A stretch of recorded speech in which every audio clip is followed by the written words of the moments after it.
What have been some of your biggest influences from a content perspective, media perspective, or just life? I didn't necessarily take much inspiration from other people as far as my content. I will say in the last couple years, like I did connect with Andrew Tate before he popped off on social media when he only had a few 100,000 followers, and I did talk to him quite a bit, and I did see his content, and and it was cool. I liked how he basically would talk about anything. He didn't just stick to, promoting his offer, and he would talk about anything, be candid. As far as charisma, I found he was very, in interviews and stuff, very charismatic and very like dialed in. So when I saw him, like before he really popped off, I was like taking some notes. I'm like, hey, he really, really knows how to like capture attention. He really knows how to like, really like come across well on camera, and he also kind of plays it up a little bit. He turns it up a little bit, even just not even in what he says. He does that, of course, but in the way he says it, he magnifies emotions, which is really, really actually really powerful. And actually, you know what? To give credit where credit's due, I think like when I did that Who Else ad that really took off, Who Else? What I liked about what he did, and this is also on dopamine, right? Like I think the way he actually trained his dopamine system very well, because him and his brother would just be having so much fun. Most people in London or in Europe, they're like start to make money, they're shyest, they're sheepish. Oh, gotta hide it. People don't like flexing. And he'd be like, we're flexing on the broke boys and lamb. Like it's like a 6-year-old has $100 million.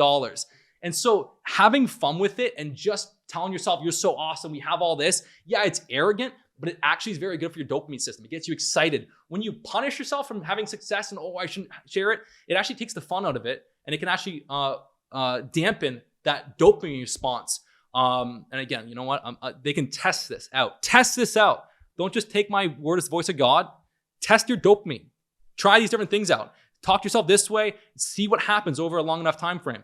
But I have firsthand experience. Like when you have fun with it and you really like, okay, we're having a Lambo. You're like, so it just, the way he operated was very, very good for motivation. Extremely, extremely good for motivation.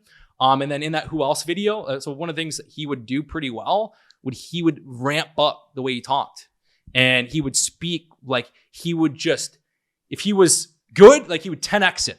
Awesome. And so you can be arrogant. Some arrogance, it gets people to listen and they like it. When you speak with absolute confidence, you cut through the noise. So a lot of people are kind of raised, and we're actually raised, don't stand out, kind of like, you don't want to upset people. You don't want to break a few eggs, like just kind of be likable. And so the way that most kids are raised is to be likable. Okay. And that's fine, right?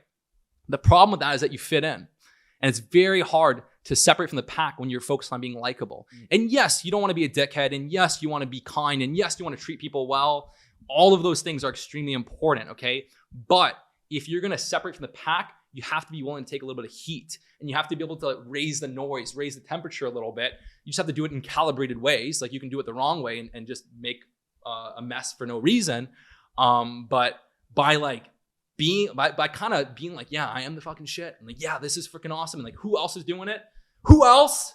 It's like people freaking love that shit. And people respond to that. When you see someone that speaks with absolute confidence, absolute conviction, you're like, I want to listen. And then at first you might be like, and this is actually very, very normal, okay? And this is actually not a bad thing.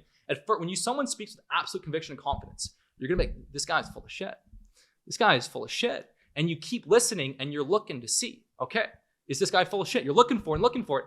And if the proof is there, then you're like, fuck, good, okay? Like, hell yeah. So if you actually have the result, and if you're real, you can actually magnify the way you talk, speak with absolute confidence and authority, and people will come at you and they'll be looking for the chink in your armor. And as long as they can't find it, they'll be like, fuck yeah, this guy's awesome. This guy's dope. But again, you can't have the chink in your armor. So I mean, when I speak with absolute conviction and confidence, I'm like, well, here's my blood work. Well, here's my 8 years of DEXA scans. Well, here's thousands of transformations of insane results. Here's me repping 315 on bench for 6 reps at 175. Like, it's just so much freaking proof. It's like, fuck, okay, well, no one else is showing that. So, all right, I'm buying this program. So you have to be able to back it up. But if you can back it up, you can magnify the conviction and the conviction in how you speak.